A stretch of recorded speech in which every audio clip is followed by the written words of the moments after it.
আছো সবাই? মৌদেব অফিসিয়ালে তোমাদের সবাইকে জানাই স্বাগত এবং অনেক অনেক ভালোবাসা। তো আবারও চলে আসলাম তোমাদের সামনে নতুন একটা ব্লগ নিয়ে।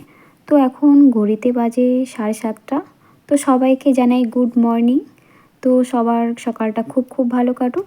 তো দেখো এখানে 3জন প্ল্যাটফর্মে চলে এসেছি, মা, দিদা, আমি আর ভাই এসেছিল আমাদের ল্যাগেজগুলো পৌঁছাতে।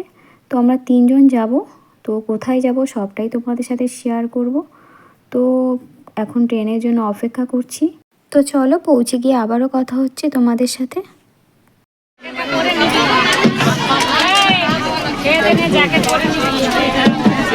হেই গাইস, এখন আমরা আছি কাকদ্বীপ প্ল্যাটফর্মে।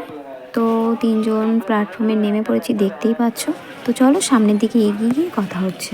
কোথায় গেল?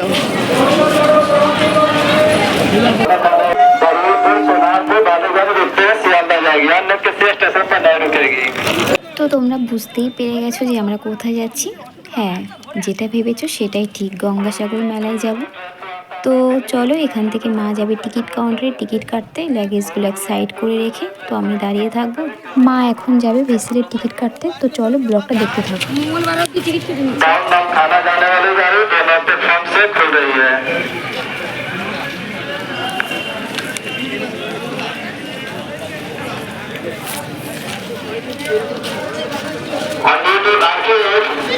गाड़ी से सामने से पैसेंजर को हटाइए। ऑन ड्यूटी आरपीएफ गाड़ी के सामने से पैसेंजर को हटाइए।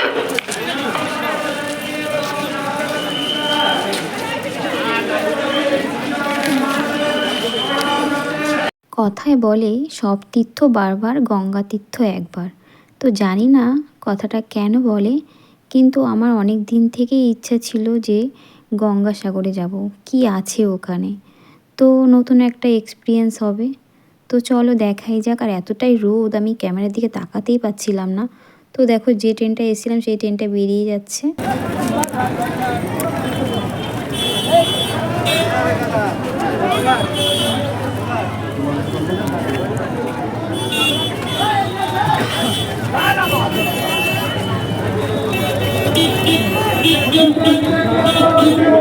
তো তখন তোমরা দেখতে পেলে যে রোডে কতটা জ্যাম ছিল, আর ওই ভিড় ঠেলে এসে টোটো ধরতে হয়েছিল।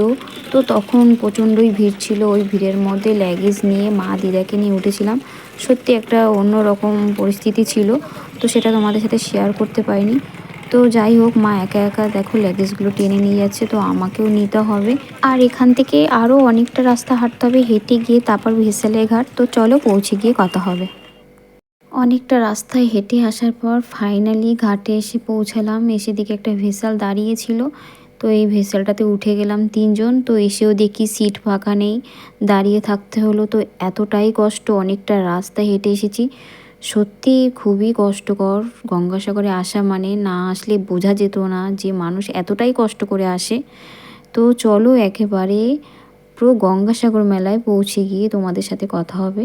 তো চলো আর বেশি কথা বলবো না। তো চলো ব্লগটা স্কিপ না করে দেখতে থাকো। তো গাইস ফাইনালি গঙ্গাসাগরে চলে আসলাম, নিজের গন্তব্যস্থলেও পৌঁছে গেলাম। তো আসার পথে এতটাই কষ্ট হয়েছে। তো এখানে পা রাখার পর, এখানের পরিবেশটা দেখার পর যেন সব কষ্টই যেন কোথায় দূর হয়ে গেল। তো এখানে আসার পর যেন একটা অন্যরকম অনুভূতি। তো যাই হোক, এত কষ্ট করে শুধুমাত্র তোমাদের জন্যই ব্লগটা করলাম। ব্লগটা স্কিপ না করে প্রথম থেকে লাস্ট পর্যন্ত পুরোটাই দেখো। আর যারা যারা এসেছো তারা তো জানো যে এখানে আসতে গেলে যে কতটা জার্নি, কতটা কষ্ট করে আসতে হয়। আর যারা আসোনি শুধুমাত্র তাদেরকেই বলছি যে ব্লগটা তোমাদের জন্যই করা। স্কিপ না করে প্রথম থেকে লাস্ট পর্যন্ত পুরোটা দেখো। আর এখন ফ্রেশ হব, কিছু খাওয়া দাওয়া করবো, করে তারপর রেস্ট নেব, নিয়ে সন্ধ্যাবেলা ঘুরতে বেরোবো। সবটাই তোমাদের সাথে শেয়ার করব। তো চলো দেখতে থাকো। তো গাইস সবাইকে জানাই শুভ সন্ধ্যা। তো সন্ধ্যাবেলা বেরিয়েছিলাম মা আর আমি ঘুরতে। তো এসে দেখি যে আজ হলো গঙ্গা আরতি আছে। তো তাই রোড শো চলছে। তো রোড থেকে দেখো যে আরতি করার প্রদীপগুলো যাচ্ছে। তো চলো সামনের দিকে এগিয়ে যাই, এগিয়ে গেলে তাহলে তো সবটাই তোমাদের সাথে শেয়ার করতে পারবো। আর মা আর আমি এসেছি, দিদা বয়স্ক মানুষ, খুবই কষ্ট হয়ে গেছে। তো তাই রুমে রেখে এসেছি, আমরা 2জন এসেছি। তো চলো দেখো তো শুধু দেখো কেমন লোক হয়েছে। আমি ভেবেছি হয়তো এবার গঙ্গাসাগর মেলায় এতটা ভিড় হবে না, সেই ভেবেই আসলাম। তো এসে দেখি এখানে প্রচণ্ড ভিড়। তো এবারে তো ভিড় হওয়ার কথা ছিল না, কারণ কুম্ভ মেলা শুরু হয়ে গেছে, ওখানেই তো বেশিরভাগ লোক চলে গেছে, কারণ 12 বছর পর ওই মেলাটা শুরু হলো। তো এখানেও এসে দেখি সেই সেম কন্ডিশন, এখানেও দেখি প্রচুর ভিড়, যেখানেই তাকাই সেখানেই দেখি প্রচুর ভিড়। তো চলো যাই হোক, ভিড় ঠেলে সামনের দিকে এগিয়ে যাই। তো চলো আমি সামনের দিকে এগিয়ে যাই। তো আর তোমরা ভিডিওটি স্কিপ না করে লাস্ট পর্যন্ত দেখতে থাকো। তো চলো।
তো তোমরা দেখতেই পেলে গঙ্গা আরতির রোড শো।